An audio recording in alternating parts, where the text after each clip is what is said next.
challenging as well. Unbelievably tight at turn 4 as Aaron Cameron does a sprint car exit in second gear, and he leads the race on the run to turn 5. What a story. And what about Ryan Wood? He's parked pretty wide now at turn 6, and he's caught up now with Anton Di Pasquale. Aaron Cameron, absolute hats off on the opening stanza. He was so aggressive, wasn't he? wired on the run down there through 1, 2, 3, and then the move up to 4 was awesome. And now Brock has got a little bit of work to do.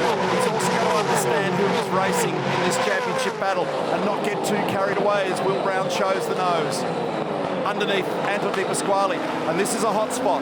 Things can go wrong down here on the opening lap on cold tyres when those drivers have a lunge at the back of the pack and can't properly sight each other. Awesome top of the wall shot on the exit of turn 11. James Courtney gets cranked sideways on the way out, but Aaron Cameron has got a gigantic exclamation mark going here, leading this field at the end of the first lap for a bloke who's just in his first main game season. Has never led a lap in the main game of Supercars. Never led a lap. So a great jump by Feeney. Beautiful jump. And he was able to prevail. But a little bit of a side draft there with Aaron Cameron down to the first corner. And watch how aggressive he was. Straight across there. He'd already, that was premeditated. He knew that if he was on the outside, he was going to stay in it. He bumped and made it straight through. Great job. How's that? Just got the thing tail wagging the whole way. Meantime, that's Wood up on the outside. Yeah, mate, I don't know how they can cut the first corner and get away with it.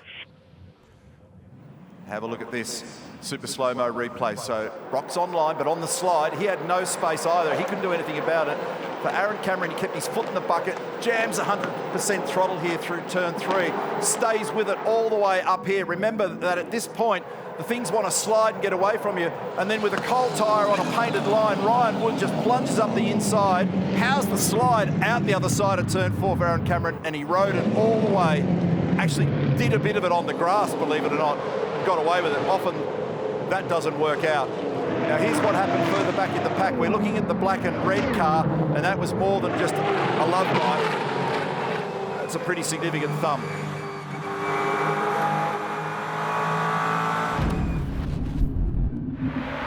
Who's got to try to get through a couple of these really key parts of the track without having to block. So if you get through turn 8, you don't have to block at 9. He hasn't blocked this time. Ryan Wood through, and he absolutely, no problem, didn't fight that. So now don't battle again. That's it. Well done. So now they can just get on with the pace. Just get on with driving the car as fast as you can and hang in with Ryan Wood. That's the best way to get a result for the car 3 red arc entry. Cameron off the road.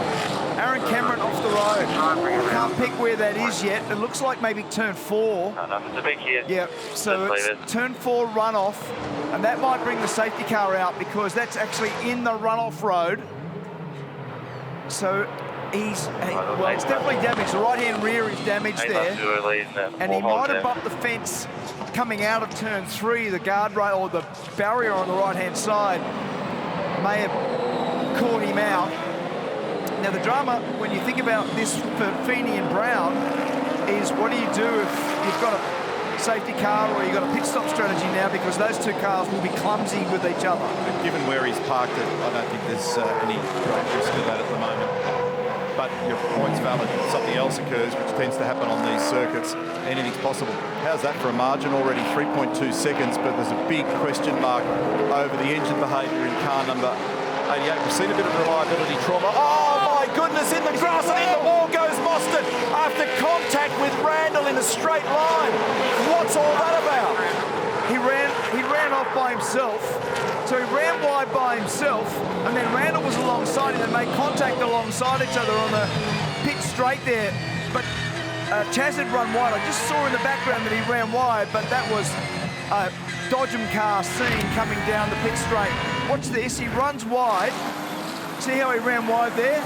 Randall gets up the inside. Now, there's an overlap and bang in the fence. Championship contenders under threat, left, right and centre. How's that for an image? And contact, listen to this.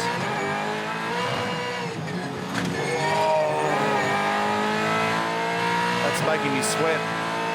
Let's have a look at what happened to Aaron Cameron. Oh, big time sideways out of 3. I've talked about it being grip limited there. They are right on the teetering edge, and that's just proved it. And he's been fortunate enough to be able to guide it up into the runoff area down here at 4. Here we go. This will give us a shot. So it's too wide that way, too wide that way. Caught wide there. Bang, in the fence. Curb induced. Yeah. So he got that apex curb so violently it bounced it and then pitched it into the wall. So that's... Thanks, Randall. Yeah, that was a thanks, Randall. That was from Chaz. Look for how much fuel they put in Feeney. And look for where Ryan Wood lands after this. Get ready to go. We're going to launch and deal with it. Launch, clear across, behind. I think the net gain was Feeney's gain slightly there, but they both come out and Ryan Wood's gone in behind Di Pasquale. So what you were talking about, he's forward, but remember, they're on now old tyres. On the replay, we're seeing Chaz Mostert making good ground here at the moment. They stopped Anton Di Pasquale relatively early, so those tyres are hurting slightly. And here's Chaz's teammate Ryan Wood doing a job on him up here at turn 4, and he gets through on the inside pretty nicely. Now, he can't do too much of this. In fact, that's too heavy duty. Too much, yeah. Because when you bust the bumper mount there, then you're left with other residual damage. And even though the under tray on the cars no longer participates in creating much in the way of an aero benefit, they spend countless hours on panel fit, wind tunnel testing, CFD analysis to try and make sure that they're as aero efficient as they can be. And I can promise you that when I look at the join between the bumper and the front left guard at the moment, that's anything but efficient. So, more contact. So right rear for Mostert with Cindric at turn 5. He doesn't need that. Mark Larkham talked about it's only just a gentle bump. But what did it do to the steering on Cindric's car as well? But this is a big story for the championship. Clunk. So as I watch Chaz Mostert come down pit lane, the front splitter is definitely down on the left side. So they go to work. They've got about 20 seconds worth of fuel. They've got tape laid out, so they're going to try and tape this front splitter. But I can see where it's actually separated in the middle part. So the small under tray that they do have has separated in the middle. They're trying to tape it up now, but the mounting for me is not real structural. They've got to put one bit of tape on it. But as for me, if you look at the bottom on the Morris signature or signage, that's where the splitter has come apart. He's definitely got less downforce at the start of the race. Yeah, and it's going to be untidy in a straight line. Randall Stecky Evans in the lane there as well as he rejoins. He drops in behind the Red Bull car. So as Wood departs, where's Feeney? Look for Feeney, look for the Red Bull Camaro coming to the straight. There he is. What's the gap? How does this pan out? One car's coming out from 40k, the other car's doing 215k. He'll get to the back of him, but basically the net of that won't be very much different. By the time this settles, it'll be about a second. Was 0.7. Tight down there for Payne, and just had to go across the gravel to manage that one. There's some awkward rejoins going on. Feeney's having a fair look. I reckon he might know straight away, given that he saw Ryan Wood run wide there straight away. He'll be pressing on hard. There you go. This is it. So he'll need to come through turn 8 and get down the inside at turn 9. This is the big moment in this car race. Fire down there. No, he's been blocked. No, he's come from outside. He's done a magnificent job of going from right out the back to running in line and has got through. That's an aggressive pass. We talk about his qualifying. That is a Van Gisbergen-like pass. Well done. We saw Aaron Cameron in strife, and here comes the lunge down the inside. This is going to be awkward. Will saw him, tried to cover, nothing he could do about it, Mostert up a spot. But there's a response. He responded at turn 5. He didn't get in there. But he thought about it, Will Brown. He actually offered the nose back. He did. And that was a shallow dive to the corner, but he couldn't make it stick. Let the sharp end is where the focus lies at the moment. Feeney Wood, that gap has gone out to 2.5 seconds now. So it's going to change. Yeah, it's been made. Followed then by Mostert, followed by Brown and Kai. Chad? I was monitoring the radio for car 2. They got told Chaz's P3, 13 seconds back. Max fuel save, Ryan Wood. Max fuel save.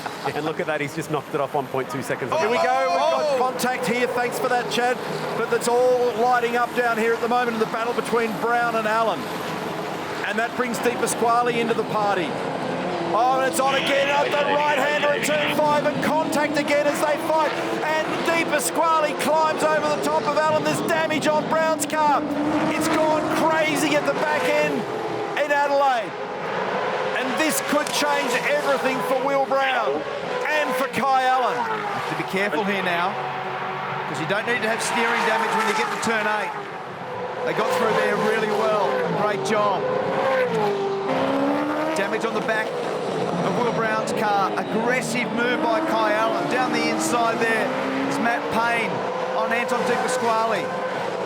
Smoke coming off the right rear. He's missed the apex massively there, Will Brown. It's put Kai Allen in contention at the last corner. What a way to complete the 33rd race of the championship season.